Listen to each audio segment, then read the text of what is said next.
Hey everybody, Tab here with Real Michigan Anglers, and in this video I'm going to show you a bead box that I built for a buddy. So a buddy of mine hit me up and asked me to build him a Steelhead bead box.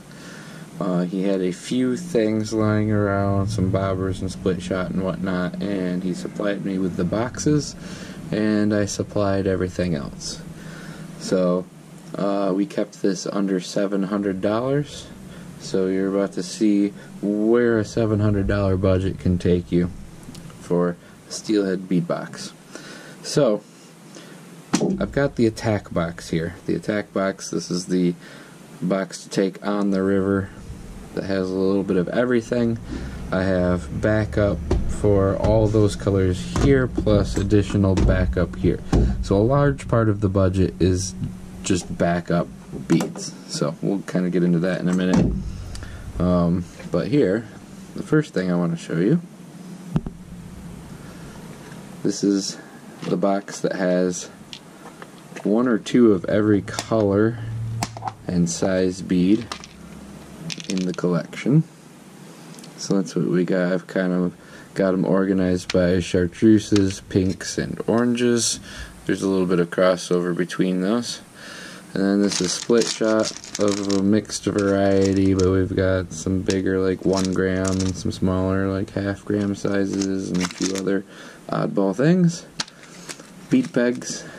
We've got more of both of these things. We've got the hooks. So we've got Blood Run Skeena hooks here. Some of these pegs he had and some of them I threw in. Some of the ones from my collection, so we had more of a variety. These are the Nova Tackle swivels, barrel swivels. I've got the specs on those in the other box.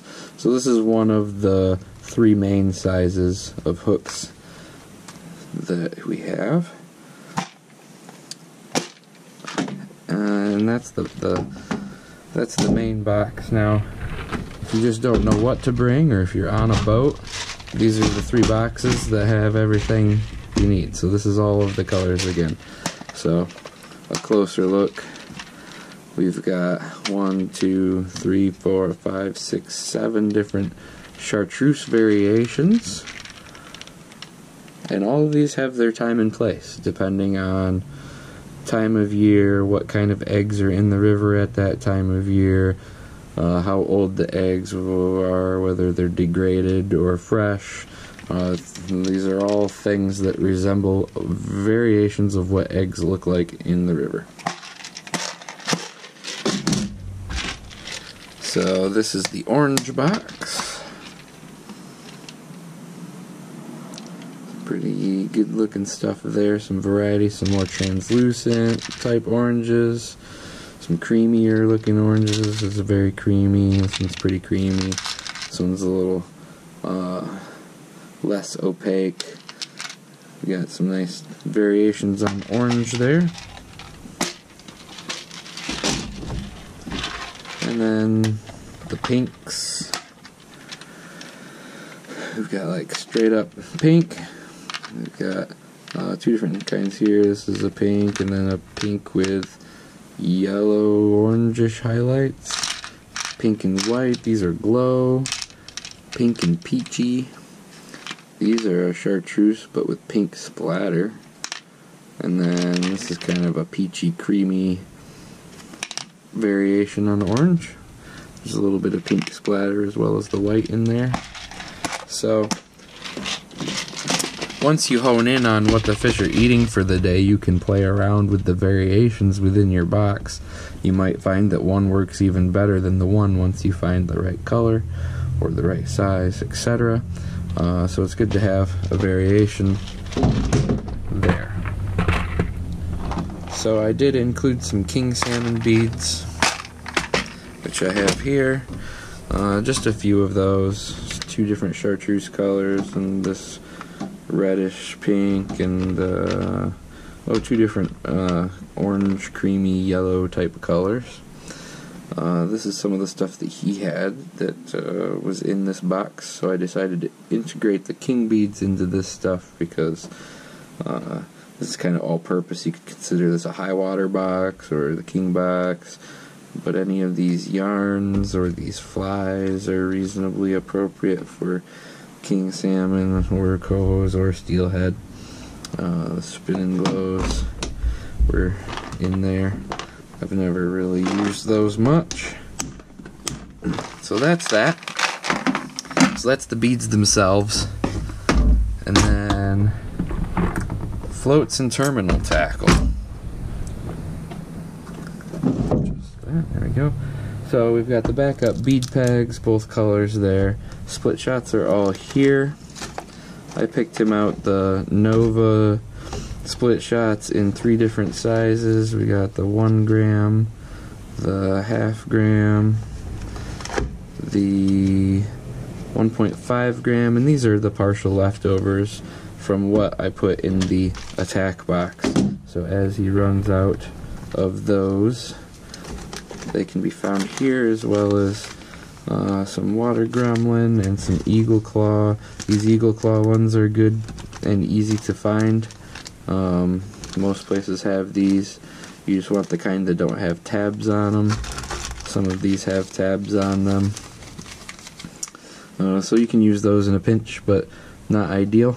I've got some swivels here, some snap swivels, and this is the topper from the swivels that are in the attack pack along with the hooks. These are the size 10 rated for 50-pound swivels. So those are good for king salmon and steelhead and anything else ginormous. Hooks, he had these are nice little steelhead hooks here. And I hooked him up with the size 2, 4, and 6 hooks. So that covers everything besides maybe the king salmon hooks, but you could get away with the size 2 for those if you had to. So I have those there plus an extra package of each here. So the backup is here, as well as some miscellaneous hooks here. And then the floats. He had a bunch of slip floats already, because he's into crappie fishing and that kind of stuff. So this world is new to him. So I hooked him up with a Raven 15, what is that, a 15? Yeah. And then some of the Nova 17.5 grams, as well as the 14 gram Nova floats, the 10.5 Nova floats, and the 7 gram Nova floats. So if you rig your stuff properly, you almost never lose floats. So I just started him up with 2 of each size so that he can get a feel for what works for him in local rivers and buy more from there. So like if it were me, I know I'm going to end up buying a lot of the 10.5s. That's kind of typical for me.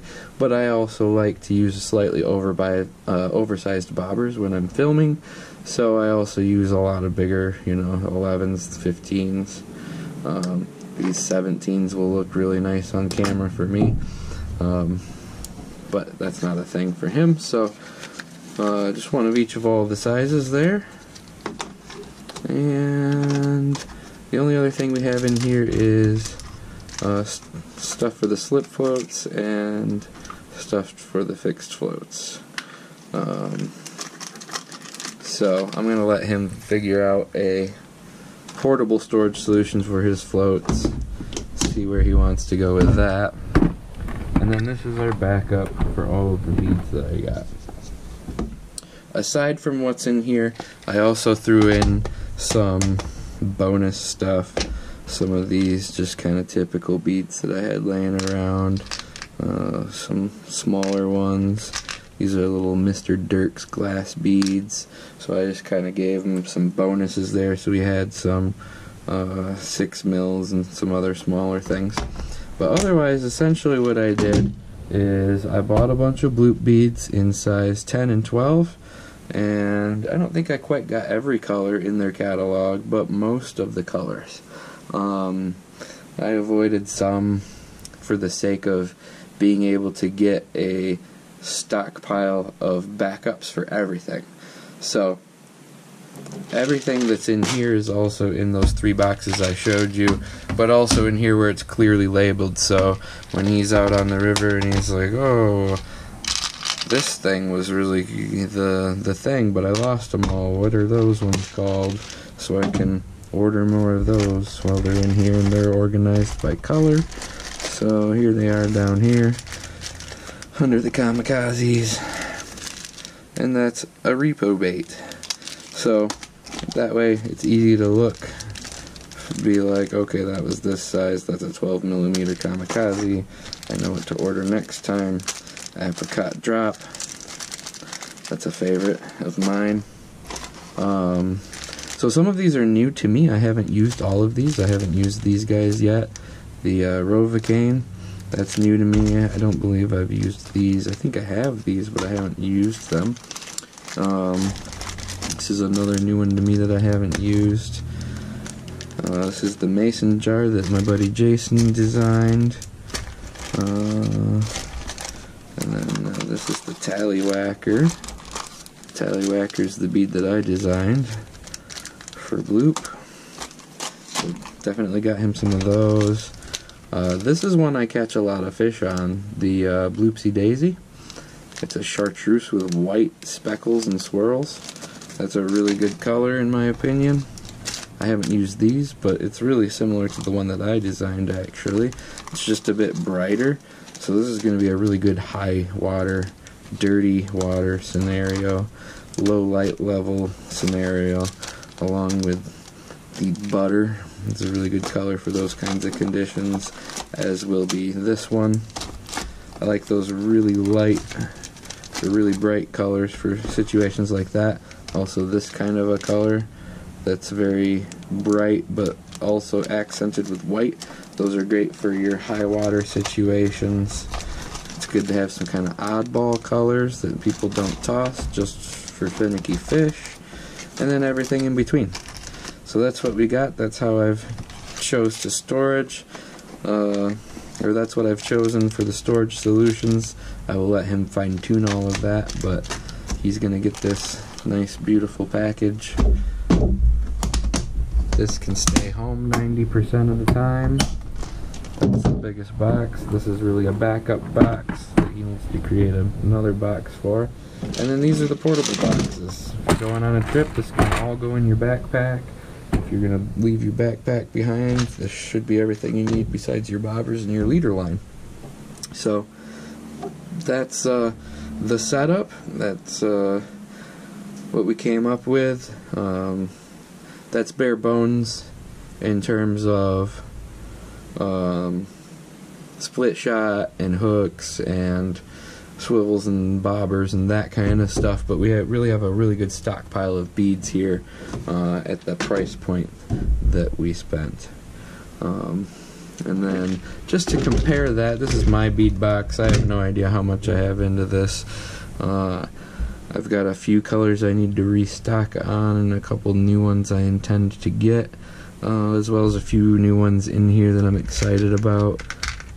This Mr. Dirk's bead right here. You probably won't be able to see it the way I see it, but I love the way that looks. And I've got a few other things that he doesn't have. I've got some slaying steel beads here, and some one-off kind of random things. So but that gives you an idea anyway, the types of colors that I like to use for bead fishing for steelhead. And the whole idea is it's good to have a variety. Something that I do a lot is run a tandem rig with 2 different colors, and if I get bit on one color but not the other, I tie on another color and continue that process. If I catch stuff on that color, then sometimes I'll switch the order that they're in, so make the first bead one color and the second bead the other, and then swap them, or start filtering in new things that I think they might like, or as I think fish get used to seeing my presentation. If I'm fishing in one spot for a long time, they get really bored of seeing the tallywhacker in the mason jar. Well, then it's time to bust out something different, and I might go away from those colors that were doing well and move right to something, you know, quite a bit different, like this, or something more subtle and natural looking. Really all depends on the scenario, but the whole idea is to have a stockpile of different colors in different sizes. And again, here I'm almost exclusively 10s and 12s, but I've got some 8s and some 6s in here. So I hope that helps you as far as understanding what a good setup looks like, as far as all of the gear you might need for bead fishing for steelhead. Oh, the other thing I didn't go over that I have in my box that I didn't include in his, but I meant to, and I'm going to add these in before I give this stuff all back to him. But I like these inline weights. I have these in a couple different sizes. Here's a bigger one right here. So I will use those sometimes exclusively or in combination with split shots for various reasons. So I'm going to throw some of those in his package as well. And otherwise, that's a good well-rounded starter pack that should last him quite a while, other than the hot colors that he ends up burning through that he can replace over time. So I hope you found that all helpful and useful, and I'm going to do a more in-depth video about the different colors and things, and why certain ones work in certain situations. And that's going to be a really long, complicated subject. It might even end up being multiple videos, so stay tuned for that. Yeah, so stay tuned for that and other fun stuff. I'll catch you guys later. Thanks.